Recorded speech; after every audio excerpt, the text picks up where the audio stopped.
رسول اللہ صلی اللہ علیہ وآلہ وسلم ایک دن لوگوں کے ساتھ تشریف رکھتے تھے کہ ایک نیا آدمی خدمت میں حاضر ہوا اور پوچھا، یا رسول اللہ صلی اللہ علیہ وآلہ وسلم، ایمان کیا ہے؟ حضرت صلی اللہ علیہ وسلم نے فرمایا کہ ایمان یہ ہے کہ تم اللہ اور اس کے فرشتوں، رسولوں اور اس کی ملاقات پر ایمان لاؤ اور قیامت کے دن پر ایمان لاؤ۔ انہوں نے پوچھا، یا رسول اللہ، اسلام کیا ہے؟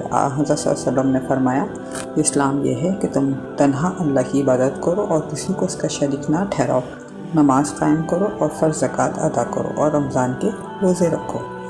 انہوں نے پوچھا، یا رسول اللہ، احسان کیا ہے؟ حضرت صلی اللہ علیہ وسلم نے فرمایا کہ احسان یہ ہے کہ تم اللہ کی اس طرح عبادت کرو گویا تم اسے دیکھ رہے ہو، ورنہ یہ عقیدہ لازماً رکھو کہ اگر تم اسے نہیں دیکھتے تو وہ تمہیں ضرور دیکھ رہا ہے۔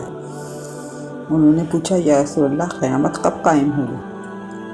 حضرت صلی اللہ علیہ وسلم نے فرمایا کہ جس سے پوچھا جا رہا ہے خود وہ سائل سے زیادہ اس کے واقع ہونے کے متعلق نہیں جانتا، البتہ میں تمہیں اس کی چند نشانیاں بتاتا ہوں۔ جب عورت ایسی اولاد جنے جو اس کے آقا بن جائیں تو یہ قیامت کی نشانی ہے۔ جب ننگے پاؤں، ننگے جسم والے لوگ لوگوں پر حاکم ہو جائیں تو یہ قیامت کی نشانی ہے۔ اور وہی جانتا ہے کہ ماں کے رحم میں کیا ہے، لڑکا یا لڑکی۔ پھر وہ صاحب اٹھ کے چلے گئے تو حضرت صلی اللہ علیہ وسلم نے فرمایا کہ انہیں میرے پاس واپس بلا لاؤ۔ لوگوں نے انہیں تلاش کیا تاکہ آپ صلی اللہ علیہ وسلم کی خدمت میں دوبارہ لائیں، لیکن ان کا کہیں پتہ نہیں تھا۔ پھر آپ صلی اللہ علیہ وسلم نے فرمایا کہ صاحب جبرائیل تھے، انسانی صورت میں لوگوں کو دین کی باتیں سکھانے آئے تھے۔